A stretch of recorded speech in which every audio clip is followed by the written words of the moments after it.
So I think I'm at the age now where I've experienced enough to know the things that I'm good at and the things that I'm not so good at.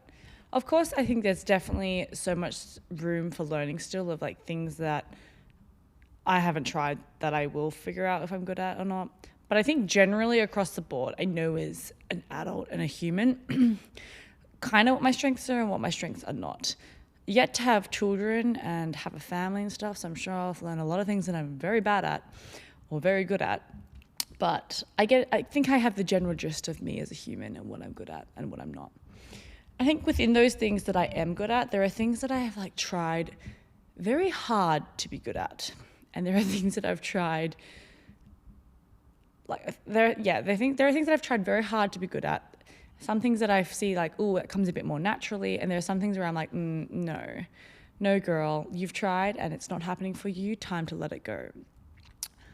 I think there are some things that I've realized, oh, like maybe I'm genetically better at this. Maybe I'm better at this just because of my genetic makeup or like, like the way that I'm physically built. So yes, my genetic makeup. But I mean, I don't have an outstanding skill set in really anything, or like I said, discipline that I'm like genetically built for or good at. But I think that there are certain things that, my physique or my like upbringing, or like, I don't know, how my parents are, whatever, has like influenced me to be better or better set up in a certain situation to excel or better survive in certain situations. So yeah, I don't think like, if I'm being really honest, and I've actually like said this to myself before, and this is not in like a sad, like, or I'm the victim kind of situation. I genuinely think that there are like, I actually don't think that I'm like outstandingly great or like, exceptional at anything. I just think I have a really good attitude and approach to things, and I'm quite disciplined. And so this brings me to my topic for the day, which is passion versus genetics. And I was thinking really hard about this recently, about, like actually what gets you further in life? Like what is more useful to have? Is it to be passionate about something or to be genetically gifted or just genetically good at it? So yeah, I guess the reason, as I was saying, why I like consider this and think about it is because I don't personally think that I'm like exceptionally good at anything. I don't think I have like an exceptional like genetic gift that has like made me far superior in like a sport or like a topic or like ability to learn something. Just hasn't happened. I do think that passion and genetics are not mutually exclusive. Like I definitely think you can be genetically good at something and also be passionate about it. Not always the case, but it can help. But I do think that there is like, and I was like kind of toying with the idea. I was like, oh, like, but if you're genetically good at something, I feel like generally not everybody is passionate about it. And maybe it's a lower chance that you are passionate about it because you don't have maybe the awareness that of how special the gift is. Anyway, I'll dig into this further. I think some examples of like areas that people are like really genetically good at something, and where you can see like a clear example of like genetics versus passion. I think like the most easiest spaces to look are like the following. So I think sports. So sports, like I'm a huge sports fan. I've loved sports for like the longest time. I think it's because I grew up in a household where I wouldn't say my parents are like crazy active. Like they're not running marathons. Like they're not those people. But dad is like generally always been really active. I feel like just in his like job, but also just like generally. Like I wouldn't say he's like that consistent with actual exercise, but he does like to play sport. Mum also loves sport. I think she's like I think I would say our whole family like love spectator sports. Like we just are competitive people. Like if you put us in a room and we're playing like a random game, like we used to play like spoons a lot, where you have to like, you play the card game and you have to try and like, once you match the cards, you pick up the spoon, and then the last person to pick up a spoon, because not enough everyone like gets a letter on their name, and it's eventually who spells out like spoons. first, but we used to be super competitive playing that. And so what I would say is like, we're not like, I think the only like really sporty person in my family is my sister. But other than that, like none of us are exceptional sporting people, but we do enjoy watching sport a lot. So we've loved sport from a young age. And honestly, you can turn on like darts at home and if there's nothing else to watch, like we'll get into it, which is kind of funny. I don't know how we got like that, but we do enjoy sports. So because I came from a household like that, I think growing up, I wasn't like naturally gifted with sports. I definitely was the kid that was trying, like, you know, had like the A and B teams, always trying to get into the A team, was always just like, I feel like a scraggler that just got through, and was put in, not necessarily that great. Whereas my sister was like super amazing at sport from day dot, like just explosive power, such a great sprinter. Like she used to do the hurdles.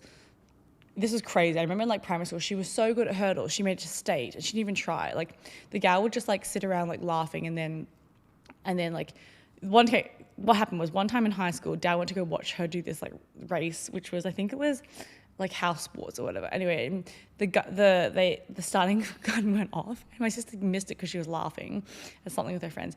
Anyway, she missed it. Everyone had started running, but she still came back and she won the race. Just, that's all I have to say. That's genetics, guys. This is what I mean. Genetics. Don't have it.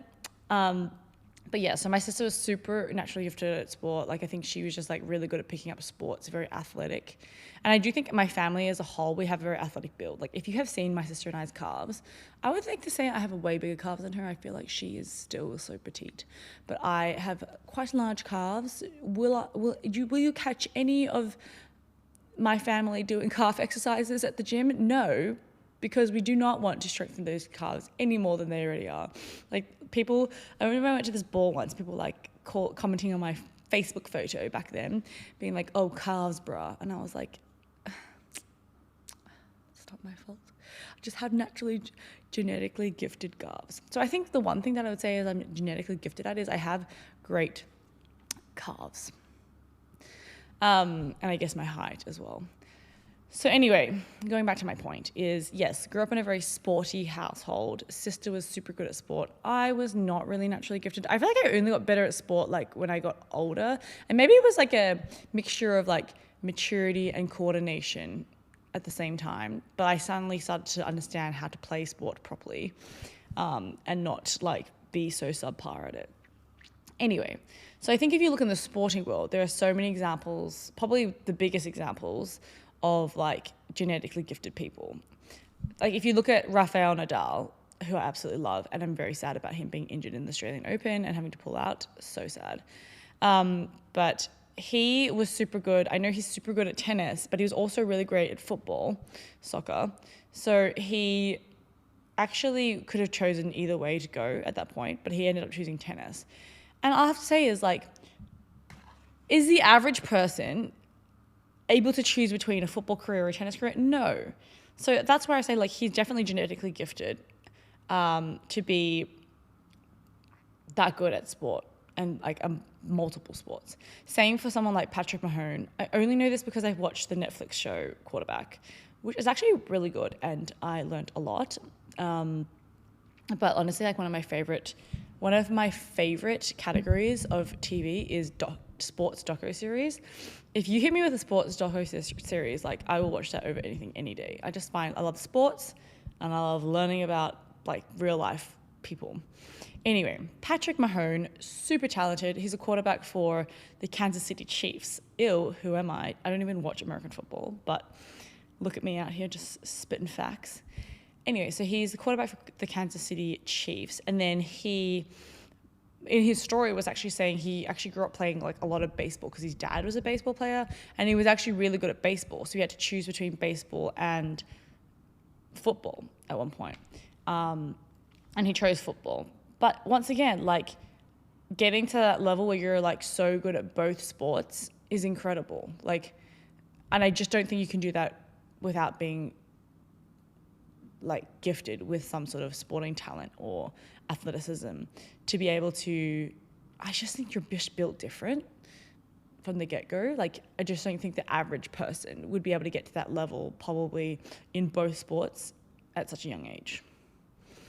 Another area that I think that genetics versus, this is a tricky one because I do think there's a point at which it's like a genetics a little bit and then it switches over to like the time that you learn that thing, but languages.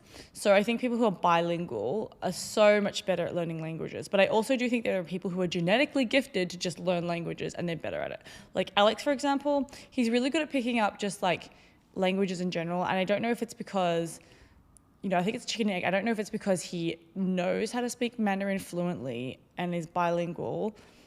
And then that gave him the ability to understand languages better and be better at like picking up languages, like small parts of languages, or he was just from the outset just gifted to be able to speak multiple languages and be good at like languages in general. Because I feel like I have tried very hard at languages. I would say I've tried hard but not consistently. Might be the problem there, but let's just ignore that. I think that I have tried decently hard at languages, but I just don't feel like it doesn't stick as well with me. Whereas Alex will like live in a country and just like pick up on the language very easily. Like he literally learned how to speak Cantonese because he was working in a company that they would have meetings in Cantonese, only some meetings in Cantonese. And then from listening to people speak in a meeting in Cantonese, he learned it and then he suddenly could speak it. And I was like, what the hell? Literally one day we got back to Hong Kong and he just started speaking Cantonese. I was like, since when? Before you didn't know. So I think it's like a gift. He's like got this extra ability to pick up on languages and absorb the vocabulary and memorize it and then like just like to understand it. For me, just doesn't come naturally. Like I think I'm really good at more. It's not a gift, not at all. I just think it's like I have really good like awareness and of body language and tone. So I think I use that a lot to understand different languages. Once again, not a gift, just I feel like that's just like me having good communication skills and awareness. And then I think the last thing is music. So I think being musically gifted is just like sport. I think like that is one of the things that you're either born with it or you're not. I do think like you can really like be a mediocre singer and work at it, but like to be musically like gifted, like Taylor Swift or like Charlie Puth, who doesn't produce good music, which is kind of sad to me. Like that's an ongoing debate in my head, but like he doesn't have good music, but he is like pitch perfect and has like an amazing voice. And just to be like, I mean, like Michael Jackson, obviously very problematic, but he is very musically gifted. Like he has an amazing genetic talent. He's like like 7 of them, and like the Jackson 5, the 5 brothers, and like and then some like 2 sisters or whatever. Anyway, I'm just saying he can sing the best out of all of them. He has that genetic gift. Same with like Beyonce. I mean, like all these huge artists, like they are all, I think, genetically gifted. They were born with this talent. They can sing, they can hear things differently, they can write songs differently. Like there's just something different about them. I do think you could probably acquire being a good singer for sure, but will you ever be as good as the person who's genetically gifted is my next question. So when I say like genetics versus passion, I do wonder like, yes, you can be genetically gifted at something, but do you think that you'd be better at that thing than somebody else that's really passionate about it? So I think there is something to say about people who are genetically gifted at things, right?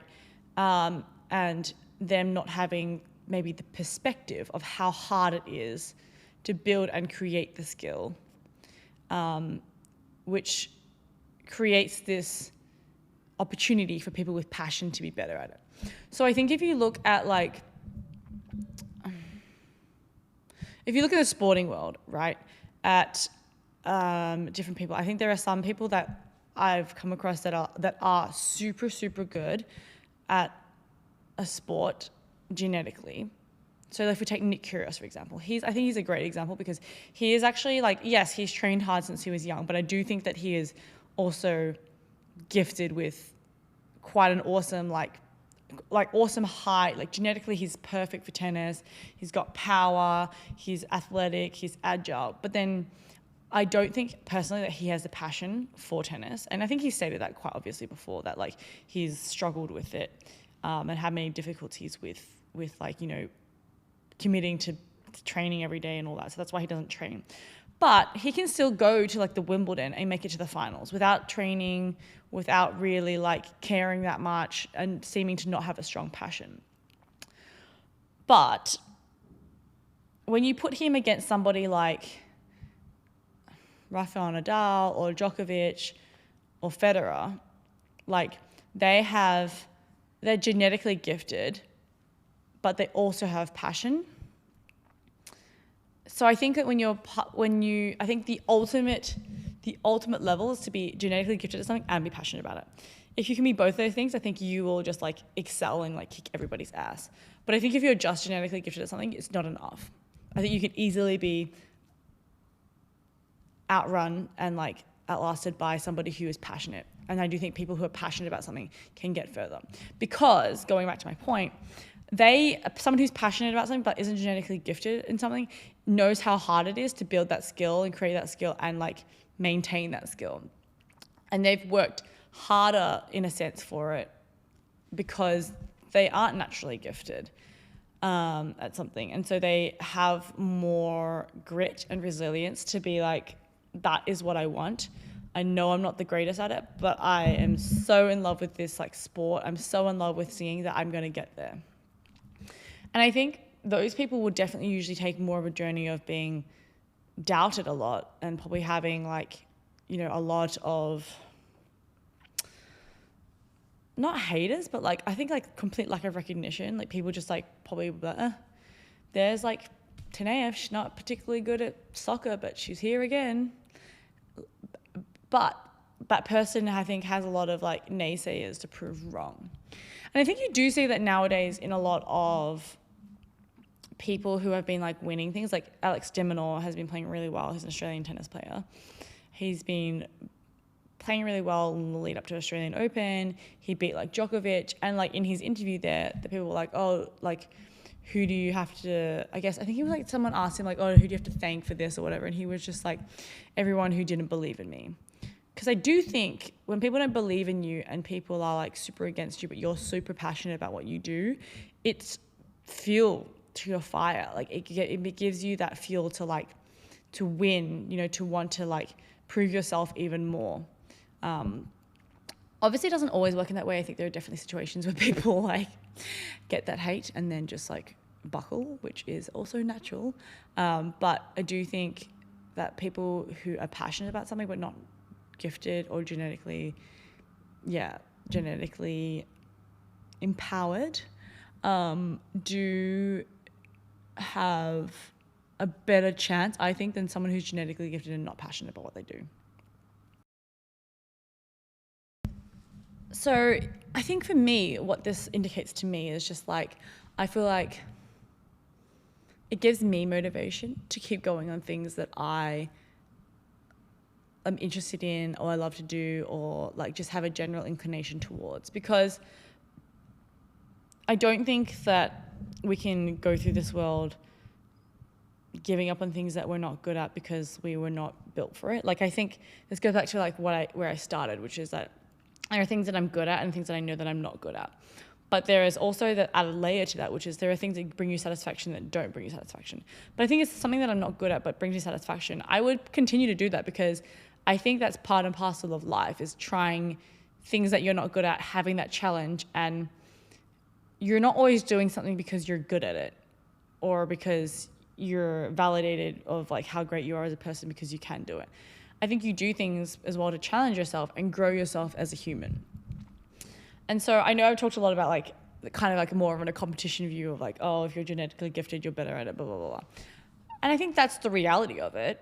And I think that's what I'm discussing. Like it is the reality of it. Someone who's genetically good at something and passionate about something is probably going to be better than you in that tennis game. But if you are passionate about it, then I do think that can get you a really long way with something, and you can really enjoy something.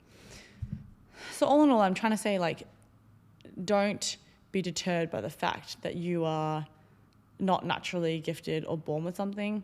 I think that passion can get you super far. Yeah, I think passion can get you super far. And I think about, so the other day in the United Cup, there was this tennis player playing from Serbia, and it really wasn't like nice to watch her tennis. She had a really interesting, choppy, like slice forehand. Her style of play wasn't that great. But you know what? I was like, yeah, you're not that like nice to watch, and like questionable playing style, but you're still here representing Serbia as an individual singles player. I 100% am telling you, you can watch her game and know that she's not naturally gifted, but you can tell she had a lot of passion for her sport.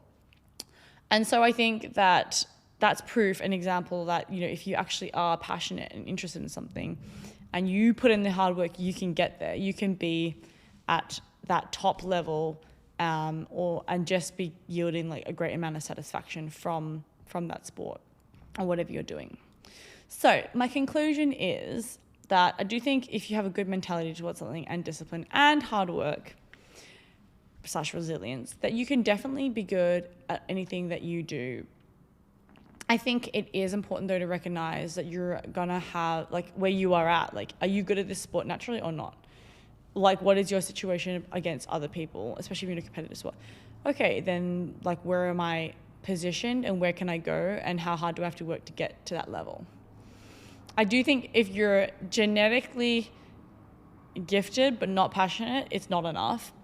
I've seen so many people who are genetically really gifted with something but just don't have the interest or passion about it. It's not like you just because you're genetically good at it doesn't mean you're actually going to be like passionate about it, because a lot of people are good at something but it's like, okay, cool, I'm good at it, but I have no actual interest in it, which comes down to the whole, like, does it bring you joy? But lastly, I do think the optimal place to be is to be genetically good at something and be passionate about it. That is like, if I could be Rafael Nadal, I'd be Rafael Nadal. I would totally just live his life. Maybe I could be Rafaela Nadal. That would be nice too. But anyway, the whole point of my topic today was just debating this whole passion versus genetics. What do you think? Do you think that you can be passionate about something and then be as good as somebody who is genetically gifted at something? Or do you think you're always on the back foot? Would love to hear your thoughts. Please comment in Peanut Butter Neya Time on Instagram, or in this podcast on Spotify, or on YouTube if you're watching live. Okay, well, thanks for listening. Bye.